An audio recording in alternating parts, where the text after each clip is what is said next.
From calling out Conor McGregor for using performance-enhancing drugs, to using steroids himself for a very specific purpose, here's why Joe Rogan is turning a blind eye to performance-enhancing drugs in the UFC. For one, he's called out a bunch of fighters on this already, but the most controversial time was when he called out Conor McGregor. Rogan claims that the Irish-born champion didn't build his physique naturally and relied on performance-enhancing drugs to make up the difference. On his Spotify show, the UFC commentator went as far as claiming that Conor's drug test would melt the USADA cup. It didn't help that at the time. Looks like his piss would melt that USADA cup. Yeah. Like it would just like burn a hole right through the bottom of that USADA cup. McGregor wasn't ready to step back into the ring after the back-to-back defeats against Dustin Poirier. If that wasn't enough, the last defeat in July 2021 had him withdrawn from the contest within the first round, thanks to a broken leg. Dana White expected him to be out of action for at least a year after the incident. So, you know, we'll see how this whole thing plays out. Who knows how long Conor's out, so, you know.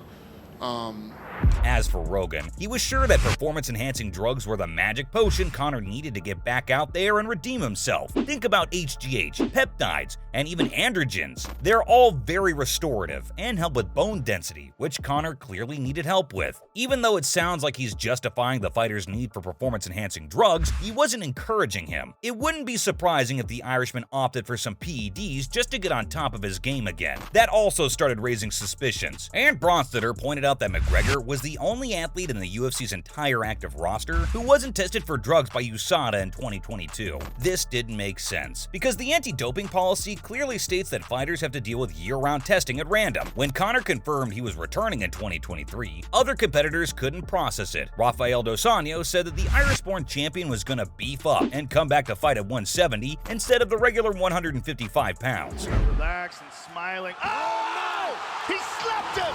Conor McGregor is the new UFC! In the middle of all these rumors, it was clear that Conor wasn't letting this go. He clapped back at Joe, claiming he'd re-enter the drug testing pool in 2023 right before his fight. He's already lost 3 out of his last 4 MMA fights, so he needs a statement-making victory that helps him rise again in the ranks. But here's the thing, PEDs and any controversy around it is messing with the integrity of the fighters and the sport itself. Think about Alistair Overeem. Joe called him out for taking performance-enhancing drugs. Things got messy and USADA had to step in. I'm pretty sure you'll agree with me when I say Alistair isn't the same as he used to be. He didn't just call out UFC fighters, but also some of your favorite stars like Dwayne Johnson. Joe already admitted that The Rock needed to come clean about his drug use, because he's got a responsibility to the people who are listening to him. The Rock should come clean right now. He should make a video in response to the Liver King video. I need to talk to you. When Dwayne finally admitted to using steroids, fans were shocked. It's not clear how he took them. Of it, the WWE had any good testing policies in place back in the day, but it seems like he took advantage of that during his wrestling career. At least, that's what the rumors say. As for the wrestler himself, he claims he had steroid-free success. Great genetics and a brutal training regimen make up most of the physique and skills. But let's not pretend we didn't notice how it looked like he had some extra help to push boundaries and become the legend that he is, especially when he's already admitted to using steroids. The thing with Rogan is that he isn't really calling for any heads when it comes to steroid use. You look at his physique in the early days of the WWE. Oh, nothing in comparison. Yeah, let's go to like the early days of The Rock. I mean, he was like... Even if he might have called out a few like Conor McGregor and Dwayne Johnson, if you look at the bigger picture, the podcaster is probably okay with it. He may not condone it, but he doesn't condemn it either. Generally not the result of natural hormones. Sure. That's generally the result of exogenous hormone use. I don't know if that's true.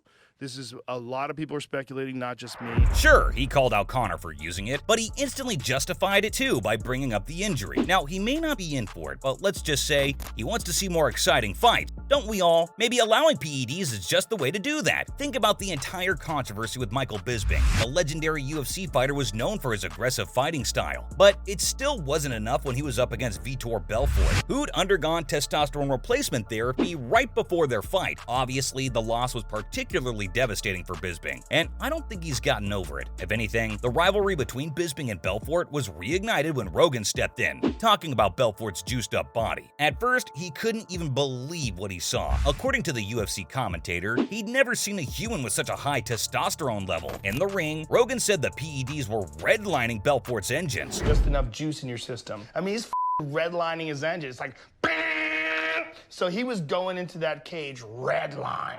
Because he was able to achieve a level of performance that was far beyond what it's like for a normal human being, all thanks to the TRT right before the fight. At the end of the day, despite Bisping's loss, the fight is definitely one of the most talked about bouts in UFC history. It's also a reminder of how PEDs can change the game while putting fighters at risk. Trust me when I say that this wasn't the only time it happened in UFC history. In fact, Joe believes that at least half of the UFC roster was on PEDs, and there are definitely some shady reasons that may have led to this conclusion, but he's also not the only one who thinks so. A lot of fans have jumped on the bandwagon, claiming that fighters cut their recovery time short with some illegal drugs to get themselves back in the ring. And they're not wrong. There's a fair share of these cases in the past, which is why Rogan claimed the UFC and MMA in general are steroid epidemics. Think about it. These fighters are training 3 times a day, a few runs, some sprints in the morning, and kickboxing or weightlifting at night. And like Rogan mentioned, when the drug settles in, it helps these fighters break their boundaries, even if it's for a little while. And no matter how hard it gets in the UFC when it comes to PEDs, Rogan's turning a blind eye.